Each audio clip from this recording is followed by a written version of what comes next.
Good morning बच्चों, मैं मोनिका सिंघल अपने YouTube channel smart learning with M Singhal पर आपका फिर से स्वागत करती हूँ। बच्चों, मैं आज कक्षा 7वीं की गणित की वर्कशीट लेकर आई हूँ, जो वर्कशीट नंबर 5 है और 6 अक्टूबर 2020 की वर्कशीट है। शिक्षा निदेशालय राजधानी क्षेत्र दिल्ली की ये वर्कशीट है। प्रायिकता आज का हमारा टॉपिक है और ये हमारा नया टॉपिक है। इससे पहले हमने आंकड़े किया था। हमारा जो टॉपिक था वो आंकड़े था, और अगर आपने वो टॉपिक नहीं किया तो आप मेरी प्लेलिस्ट में जाके वो टॉपिक को देख सकते हैं। तो चलिए हम प्रायिकता को पढ़ते हैं। प्रायिकता, तो प्रायिकता का मतलब होता है संभावना। जैसे आज क्रिकेट का मैच हम जीतेंगे या नहीं जीतेंगे, आज बारिश होगी या नहीं होगी, आज सूरज निकलेगा, ये तो हो ही नहीं सकता। सूरज निकलेगा या नहीं, सूरज तो हमेशा ही निकलता है। तो ऐसी प्रायिकता क्या हो गई हमारी, असंभव प्रायिकता। ठीक है, क्योंकि असंभव है ना कि सूरज नहीं निकलेगा, ऐसा तो कभी हो ही नहीं सकता। और निश्चित का मतलब होता है कि सूरज निकलेगा ही निकलेगा। तो प्रायिकता हमारी निश्चित भी होती है, असंभव भी होती है, और हो भी सकती है, नहीं भी हो सकती। ठीक है, तो जैसे ये हमारा कह रहा है कि उफ आज बहुत गर्मी है, शायद वर्षा हो गई। शायद वर्ड आ गया ना, यानी कि वर्षा होगी शायद। और ये कह रहा है कि आज नहीं वर्षा होगी, तो ये हमारी प्रायिकता में ही आता है। हम हर रोज बातचीत में अक्सर प्रायिकता का प्रयोग करते हैं, लेकिन हमें पता नहीं होता कि प्रायिकता क्या होती है। जीवन में बहुत सारी स्थितियां ऐसी होती है जो घटित होती हैं, जिनका घटित होना निश्चित होता है। जैसे सूरज निकल रहा है तो ये निश्चित है। कुछ ऐसी घटना होती है जो असंभव है कि आज सूरज नहीं निकलेगा, ये असंभव हो गया। और कुछ ऐसी भी हो सकती हैं जो हो भी सकती है और नहीं भी। बारिश होएगी या नहीं होएगी, तो ये क्या है, ऑप्शन है हमारा। बारिश हो भी सकती है और नहीं भी हो सकती। और कुछ स्थितियां होंगी या नहीं होंगी, यह हमारी संभावना यानी कि प्रायिकता पर निर्भर करती है। प्रायिकता का एक दूसरा मीनिंग यही है कि संभावना। ठीक है, और किसी घटना के होने या ना होने की संयोग ही क्या कहलाता है, प्रायिकता। यानी कि कोई घटना होगी या नहीं होगी, उसका जो संयोग बनेगा वो प्रायिकता कहलाएगा। तो ये प्रायिकता का फार्मूला है, ये आपको याद करना है, लर्न करना है ये फार्मूला आपको अच्छी तरह से, कि किसी घटना की प्रायिकता क्या होती है, घटना के टोटल परिणाम और घटना के संभावित परिणाम। अभी इस फार्मूले को मैं समझाती हूँ। जैसे मान लो आपने एक सिक्का उछाला, तो दो ही केस होंगे ना, या तो हेड आएगा या टेल आएगा, या चित्त आएगा या पट आएगा। इसको हम चित्त बोलते हैं और इसको हम पट बोलते हैं। इंग्लिश में हेड और टेल होता है। ठीक है, तो या हमारे दो ही केस होंगे, तो टोटल हमारे कितने केस होंगे, दो। अगर मान लो मैं ये कहती हूँ कि चित्त आएगा, तो एक ही चित्त आ सकता है, क्योंकि एक सिक्के के दो ही पहलू होते हैं, या तो चित्त या पट। तो दो ही पहलू, टोटल पहलू कितने, दो। उनमें से चित्त आया तो एक, और पट आया तो भी एक।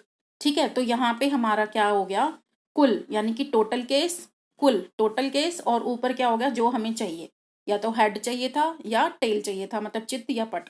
ठीक है, तो अगर हमारी कोई प्रायिकता असंभव है, असंभव घटना घट रही है, जैसे बारिश, सॉरी, जैसे सूरज जो है वो आज नहीं निकलेगा, तो असंभव है ना, तो उसकी प्रायिकता 0 होगी। और मान लो आज सूरज निकल रहा है, तो उसकी प्रायिकता क्या है, 1, क्योंकि निश्चित है, हमेशा हर रोज निकलेगा। तो जो प्रायिकता हमारी होती है वो 0 से बड़ी होती है, 0 से बड़ी होती है, सॉरी ये साइन उल्टा आएगा, 0 से बड़ी होती है और 0 के बराबर भी हो जाती है। और 1 से क्या होती है, 1 से छोटी होती है, और 1 के बराबर भी होती है। 1 के बराबर, ये बराबर का निशान है। बराबर कब होगी, 1 के जब मान लो कोई निश्चित घटना हो, और 0 के बराबर कब होगी, जब अनिश्चित घटना हो। और 0 और 1 के बीच में घूमती रहती है। जैसे ये 1/2 है, इसका मतलब क्या है, 0.5 है ना। 1/2 का मतलब 0.5 होता है, तो ये 0 से बड़ी है और 1 से छोटी है। ठीक है, 1/2 मैंने लिखा कि 0.5, ये कैसे आया कि मैंने 2 से 1 को भाग कर दिया। ठीक है, तो 0.5 आएगा। आगे है, जैसे आज मंगलवार है, कल बुधवार होगा, तो ये निश्चित है ना, निश्चित है ना ये। तो इसकी प्रायिकता क्या होगी, 1, क्योंकि हमेशा यही होता है, मंगलवार के बाद बुधवार होता है, तो ये निश्चित घटना हो गई, और इसकी प्रायिकता क्या आएगी, 1, 100%। ठीक है, मैं मध्याह्न अवकाश के समय उड़ूंगा, ऐसे कभी हो सकता है, तुम उड़ोगे, तुम कोई जानवर हो, कोई पक्षी हो, नहीं ना, तुम इंसान हो ना, इंसान कभी नहीं उड़ सकते, तो ये क्या है, असंभव है। तो हमारी प्रायिकता क्या हो जाएगी, 0। ठीक है, और आपको ये भी याद रखनी कि प्रायिकता जो होती है वो कभी ऋणात्मक नहीं होती, नेगेटिव नहीं होती, वो 1 से अधिक भी नहीं हो सकती। मैंने आपको बताया था ना कि जो प्रायिकता है वो 0 के, या तो 0 के बराबर होगी, या 0 से, या 0 के बराबर होगी, या 0 से बड़ी होगी। और प्रायिकता 1 के बराबर होगी या 1 से छोटी होगी। ठीक है, ठीक है, ये मैंने गलत बता दिया। 0 से या तो प्रायिकता बराबर होगी, या 1 के बराबर होगी, या तो 0 से बड़ी होगी, 0 से बड़ी। ठीक है, ये प्रायिकता है 0 से बड़ी होगी और ये प्रायिकता 1 से छोटी होगी, लेकिन 1 से कभी कभी अधिक नहीं होगी। ठीक है, तो यहाँ पे कुछ प्रश्न दिए गए हैं कि आपको बताना है कोई घटना निश्चित है या अनिश्चित है या असंभव है या हो भी सकती है या नहीं भी हो सकती। तो ये प्रश्न दिया हुआ है। पहला प्रश्न हम पढ़ेंगे, आज आप कल से अधिक आयु के हैं। तो ये तो सत्य है, क्योंकि जैसे जैसे आप बढ़ते जाते हैं, दिन बढ़ते जाते हैं, आपकी आयु भी बढ़ती जाती है, तो ये तो निश्चित है। ठीक है, एक सिक्के को उछालने पर, यहाँ पे ना वर्कशीट में उबालना दिया हुआ है, देखो आपको मैं दिखा देती हूँ। तो ये उछालना है, एक सिक्के को उबालने पर, उबालना नहीं है, ये उछालना है। ठीक है, एक सिक्के को उछालने पर, एक सिक्के को उछालने पर चित आएगा। तो ये हो भी सकता है और नहीं भी हो सकता, क्योंकि पट भी आ सकता है, तो हो भी सकता है और नहीं भी हो सकता। एक पासे को फेंकने पर 8 आएगा। पासा मतलब डाइस, लूडो का जो गीटा होता है, उस पे तो 6 ही अंक होते हैं, तो ये तो असंभव है। ठीक है, ये असंभव है। अगली ट्रैफिक लाइट हरी होगी। देखो, ट्रैफिक लाइट हरी भी हो सकती है, पीली भी हो सकती है, लाल भी हो सकती है, तो ये हो भी सकती है, नहीं भी हो सकती है।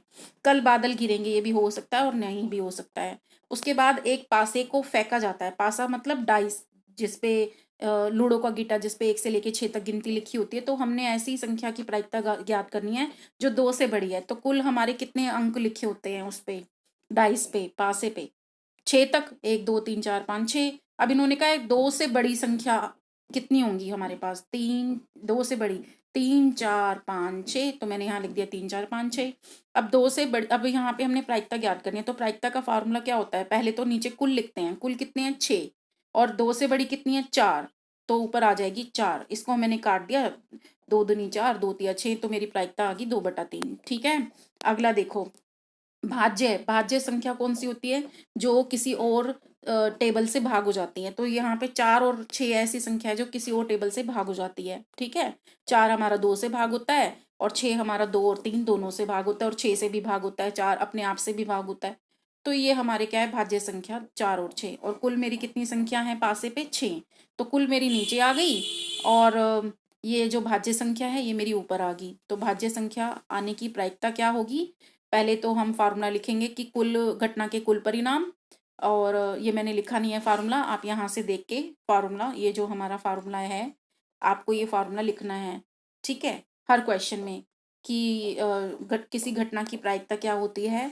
घटना के संभावित परिणाम डिवाइडेड बाय घटना के कुल परिणाम। तो आपने हर में लिखना है, मैंने नहीं लिखा क्योंकि ये बार बार लिखना पड़ता है। ठीक है, तो यहाँ पे हमारे देखो टोटल कितने केस थे सिक्के के, वो उसके डाइस के? 6। 6 हमारे नीचे आ गए, और 4 और 5 ये हमारी भाज्य संख्या है, तो ये ऊपर आ गई। तो ये हमारी भाज्य संख्या आने की प्रायिकता है। फिर 2/6 को काट दिया, 2 एकम 2, 2 तिया 6, 2 एकम 2, 2 तिया 6। फिर हमारी प्रायिकता आ गई 1/3, और ये 1 से कम है ना, 1/3, इसलिए प्रायिकता हमारी 1 से कम भी हो जाती है। अब है विषम संख्या आने की घटना। तो आपने पहले ये देखना है कि हमारे जो पासे पे हम फेंकते हैं उस पे कितने अंक आ सकते हैं। 1 आ सकता है, 2 आ सकता है, 3 आ सकता है, 4 आ सकता है, 5 आ सकता है, 6 आ सकता है।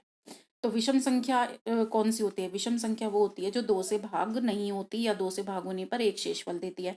तो एक ये है, 3 है, 5 है। ठीक है, तो ये विषम संख्या 3 हो गई। और टोटल संख्या हमारी कितनी है? 6। तो 6 नीचे आएगा और 3 ऊपर आएगा। और बच्चे क्या करते हैं, कई बार उसको उल्टा कर देते हैं, 6/3 कर देते हैं। 6/3 नहीं करना, नीचे हमेशा हमारा टोटल आता है। आप ये याद रखना कि नीचे हम जो भी लेंगे वो नीचे टोटल लेंगे। टोटल हमारे पास से पे कितने हैं? 6, और उसमें से विषम संख्या कितनी है? 3। तो इसको काट दिया, 3 एकम 3, 3 दूनी 6। तो यहाँ पे मैंने इसको काट के 1/2 लिखा है। उसके बाद है सम अभाज्य संख्या आने की प्रायिकता ज्ञात करनी है। पहले तो देखो हमारे पास कुल संख्या कितनी है जो डाइस पे आती है, जो पासे पे आती है, वो 6 है। अब सम अभाज्य संख्या, देखो अभाज्य संख्या वो होती है कि जो किसी और टेबल पे नहीं जाती। तो हमें पता है अभाज्य संख्या 2 3 5 होती है, लेकिन इन्होंने सम बोला। सम का मतलब क्या होता है? जो जो 2 से भाग हो जाती है। तो ये हमारी सम हो गई। ठीक है, इसको आप दोबारा से सुन लो। पहले तो हम अभाज्य संख्याएं देखेंगे। अभाज्य संख्याएं हमारी कौन सी होती है? 3 2 3 5, ये मेरी अभाज्य है। लेकिन 3 और 5 क्या है? ये विषम अभाज्य है। सम मेरी क्या है? 2। तो सम मैंने यहाँ पे ले ली 2, और कुल हमारे परिणाम कितने हैं? 6। और सम अभाज्य संख्या क्या है? 1। तो सम अभाज्य संख्या आने की प्रायिकता कितनी होगी? 1/6। तो उम्मीद करती हूँ कि आपको आज की वर्कशीट प्रायिकता अच्छी लगी होगी। लेकिन ये इतनी जल्दी नहीं आती है, इसका अभ्यास आपको करना होगा, फार्मूले को आपको याद करना होगा। ये जो फार्मूला दिया हुआ है इसको आपको याद करना होगा। ये याद करना होगा कि निश्चित घटना की प्रायिकता 1 होती है, असंभव घटना की प्रायिकता 0 होती है और प्रायिकता 0 और 1 के बीच में भी हो जाती है, 0 और 1 के बराबर भी हो जाती है। ठीक है? तो इसका आपने अभ्यास करना पड़ेगा, तभी आपको आएगी। ठीक है? तब तक के लिए इस नई वर्कशीट जब तक नहीं आती है, आप इसी वर्कशीट का अभ्यास कीजिए प्रायिकता, और कोई डाउट होती है तो मुझे कमेंट बॉक्स में पूछ सकते हैं। और मेरे चैनल को लाइक, सब्सक्राइब, शेयर कीजिए, कमेंट भी कीजिए कोई डाउट आता है या नहीं। और आपकी कोई भी डाउट आती है तो मैं उसका सॉल्यूशन ज़रूर दूँगी, आप मुझे कमेंट ज़रूर करें, ठीक है? थैंक यू, धन्यवाद।